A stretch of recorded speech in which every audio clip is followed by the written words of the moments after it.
बहुत बुरा फंस गई हैं सनराइजर्स हैदराबाद की मालकिन काव्या मारन। अब आप सभी को पता है कि इस सीजन तो एसआरएच बहुत अच्छा खेल रही है। फिर आप सोच रहे होंगे कैसे फंस गई, तो मैं आपको बड़े आराम से समझाता हूं कि कैसे फंस गई। दरअसल ये जो एसआरएच है वो इस साल कुछ अलग ही तेवर में खेल रही है, और जिस तरीके का परफॉर्मेंस एसआरएच ने इस साल किया है, सभी उम्मीद करेंगे कि भाई अगले साल भी ऐसा ही परफॉर्मेंस हो। लेकिन गुरु, अगले साल ही जो पूरी बंच ऑफ टीम दिख रही है ना, ये होगी नहीं, क्योंकि आपको सिर्फ और सिर्फ मैक्सिमम 4 प्लेयर रखने के मौके मिलेंगे। बाकी पूरी टीम, बाकी पूरे लड़के गायब गए, क्योंकि मेगा ऑक्शन होना है। सारी टीम फिर से शफल होगी, सारे प्लेयर्स शफल होंगे, टीम बदल जाएगी।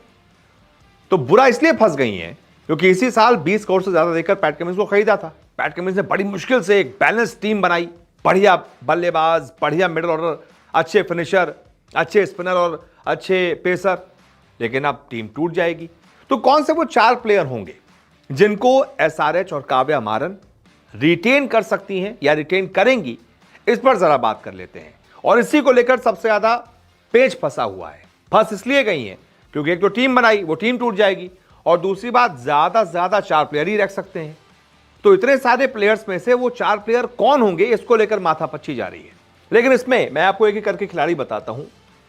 इसे तो रिटेन करेंगी, कप्तान बनाया है और उस कप्तान ने इतना शानदार रिजल्ट दिया है, तो ये भाई साहब तो रिटेन होंगे ही। पैट कमिंस नाम है, परफॉर्मेंस बहुत शानदार है। 57 मैच खेल चुके हैं आईपीएल में, 62 विकेट है, 8 की इकोनॉमी है, 34 रन देकर 4 विकेट इनका बेस्ट है। हालांकि इससे बहुत ऊपर के गेंदबाज हैं, और जिस तरीके की कप्तानी इन्होंने की है, ये तो सबसे पहले रिटेन कर लिए जाएंगे। और इनके रिटेन होते ही जो फॉरेन प्लेयर्स की लिस्ट है ना, वो खत्म, क्योंकि ज्यादा से ज्यादा एक फॉरेन प्लेयर आप रिटेन कर सकते हैं।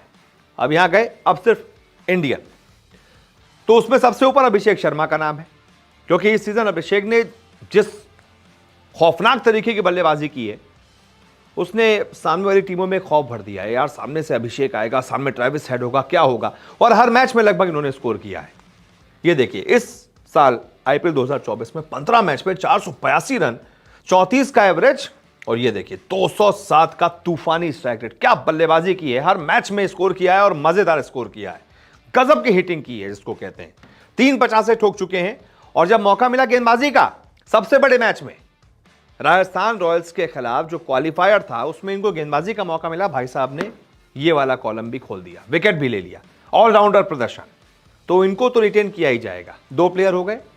तीसरा प्लेयर मुझे लगता है नीतीश कुमार रेड्डी, क्योंकि बहुत सस्ते में ये एसआरएच को मिल गए। वो कहते हैं ना, एक सोचा था कि पत्थर है, वो हीरा निकल गया, ये वही है। नॉर्मल सा खूब सारे पत्थरों में से चुन लिया, और उसके बाद जब इन्होंने प्रदर्शन किया तो पता चला वो पत्थर नहीं था, वो तो कोहिनूर था। तो ये वो कोहिनूर है। बढ़िया ऑलराउंडर मिल गए हैं, और जितने सस्ते में मिल गए हैं, बेस प्राइस में खरीद लिए गए थे। तो अब इनको तो एसआरएच नहीं छोड़ेगी, क्योंकि अगर ऑक्शन टेबल पर ये गए तो ये लड़का कम से कम 3 से 4 करोड़ का है। 14 मैच इस सीजन, 290 रन बल्ले से, 36 का औसत, अभिषेक शर्मा से भी ज्यादा का औसत, स्ट्राइक रेट 145 का, 250 से भी ठोक चुके हैं, और बॉलिंग कम मिली है, लेकिन जब भी मिली विकेट भी चटकाए। तो ऐसा ऑलराउंडर कौन छोड़ेगा। 3 प्लेयर हो गए। चौथा कौन होगा, मुझे लगता है टी नटराजन, क्योंकि आप एक कोर जो है ना आपका, वो बनाकर चलेंगे। टी नटराजन बहुत सालों से एसआरएच के साथ हैं। तो पैट कमिंस हो गए एक बॉलर, टी नटराजन हो गए 2 बॉलर, एक बल्लेबाज हो गया अभिषेक, और फिर एक हो गया ऑलराउंडर नीतीश। बल्कि दो बल्लेबाज और एक तरीके से 2 गेंदबाज, क्योंकि ऑलराउंडर है दोनों, बल्लेबाजी भी कर लेते, गेंदबाजी। तो इसलिए ये पेसर टी नटराजन, इनको भी जरूर लिया जाएगा। 60 मैच है, 67 विकेट हैं, इकोनॉमी 8.78 की है, स्ट्राइक रेट 19, यानी कि हर 19वीं गेंद पे एक विकेट ले लेते हैं। 19 रन देकर 4 विकेट इनका बेस्ट है। और जिस तरीके से डेथ में गेंदबाजी करते हैं एसआरएच के लिए, बहुत सारे मैचेस जिताए हैं, बहुत सारे मैच चेंजिंग स्पेल्स हैं, तो मुझे लगता है यही वो 4 प्लेयर हैं जिनको रिटेन किया जाएगा। अब दिक्कत यह है कि इतने बढ़िया बढ़िया खिलाड़ी, सोचिए काव्या क्यों फंस गई हैं। इनके अलावा ट्रेविस हेड, इतने अच्छे खिलाड़ी, छोड़ना पड़ेगा, क्योंकि पैट कमिंस को आप छोड़ नहीं सकते, पैट कमिंस को लेना ही पड़ेगा। इसके अलावा इनके सबसे बड़े मैच विनर हेनरी क्लासन, उनको भी जाने देना पड़ेगा। ऑक्शन टेबल पर वहां जाकर खरीद लें, वो अलग बात है। तो ये सबसे बड़ी दिक्कत है एसआरएच के साथ। इतने बड़े बड़े प्लेयर हैं, आप इन्हीं 4 को रिटेन कर सकते हैं बस। ऐसे में आप बताइए, क्या इन्हीं 4 को किया जाना चाहिए या फिर आपकी लिस्ट कोई और है। कमेंट कर दीजिए। इस वीडियो को देखने के लिए बहुत बहुत शुक्रिया।